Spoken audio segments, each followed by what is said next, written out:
மருத்துவ துணி உற்பத்தி செய்யும் சிறு குறு விசைத்தறி உரிமையாளர்கள் சம்பளத்தை உயர்த்த கோரி காலவரையற்ற வேலைநிறுத்த போராட்டத்தில் ஈடுபட்டுள்ளனர்.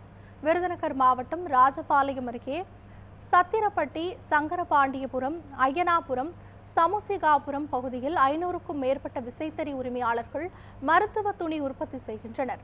இவர்களிடம் 5000த்திற்கும் மேற்பட்ட தொழிலாளர்கள் வேலை செய்து வருகின்றனர்.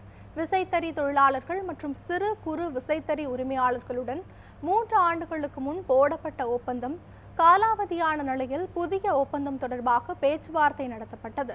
இதில் உடன்பாடு எட்டப்படாததால் மருத்துவ துணி உற்பத்தி செய்யும் சிறு குறு விசைத்தறி உரிமையாளர்கள் தங்களது சம்பளத்தை உயர்த்த கோரி காலவரையற்ற வேலைநிறுத்த போராட்டத்தில் ஈடுபட்டனர்.